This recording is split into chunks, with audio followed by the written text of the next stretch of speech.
And I had certain myths about hair transplant that it leads to, someone says that it leads to cancer and something like that. And it has been around 7 months. I got my hair transplant in February 2024. Transplant एक लगा था कि regarding confidence मतलब एक हमारे ऐसा रहता है कि करवा लेना चाहिए, everybody want to look good.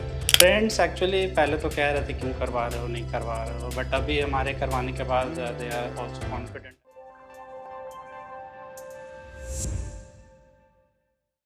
My name is Nishant Pushkar and I've been staying in Delhi for the past 2 years. I've been facing this hair fall problem since the past 1 year and I tried other products but it was not fruitful. And I had certain myths about hair transplant that it leads to, someone says that it leads to cancer and something like that. But यहाँ पे doctor से मिलने के बाद पता चला कि ऐसा कुछ है नहीं and I went for it. So they grafted me around 2200 grafts. And it has been around 7 months. I got my hair transplant in February 2024 and it has been around 7 months and the results have actually shown up. I have been using other product and proper medication with this treatment and it has been fruitful. So my grafts were planted around here, 2200 grafts, and as you can see I have all the hairs. Pain actually जिस दिन transplant था उस दिन थोड़ा सा तो मतलब जैसे ब्लड लॉस थोड़ा होता है तो उतना ही था, बस बहुत ज़्यादा नहीं था।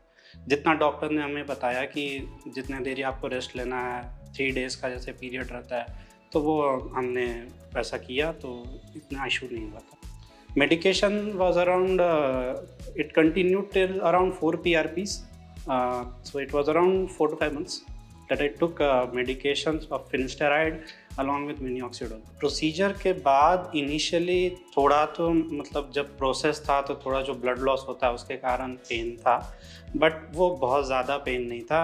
It was okay, I was taking painkillers and as doctor consulted me, I have been on medication, proper medication and proper care, proper diet, so that was not a big problem. Transplant एक लगा था कि regarding confidence मतलब एक हमारे ऐसा रहता है कि करवा लेना चाहिए, everybody want to look good, तो that is the thing that I also wanted that. Professional regarding वही है कि अगर आप एक स्टेप लेते हो तो आपके साथ जो लोग रहते हैं वो भी इनकरेज होते हैं ये चीज़ करने के लिए, जिनके साथ भी ये इशू है। प्रोसीजर के पहले एक्चुअली यूट्यूब में और बाकी सोशल मीडिया में थोड़े तो मिथ्स रहते हैं कि, और मेरे फ्रेंड्स भी कहते थे कि ट्रांसप्लांट से शायद कैंसर हो जाता है, ये हो जाता है, आइज़ में प्रॉब्लम आ सकती है, but all those myths were Busted and nothing of that sort happened. नहीं सर, अब तो मतलब जैसे अब पूरे 6-7 मंथ्स के बाद, अराउंड 6 to 7 मंथ्स के बाद तो अब तो वो नॉर्मल हेयर जैसे ही लगते हैं। जो भी रिज़ल्ट आए हैं वो नॉर्मल हेयर के जैसे ही लगते हैं। Actually, doctor regarding PRP, doctor had consulted me around 4 PRPs, but I have taken around 5 to 6 PRPs because वो एक हेयर को मेंटेन करने की सोची कि एक कुछ टाइम तक मेंटेन करना पड़ेगा, तो regarding that I took 5 to 6 PRPs.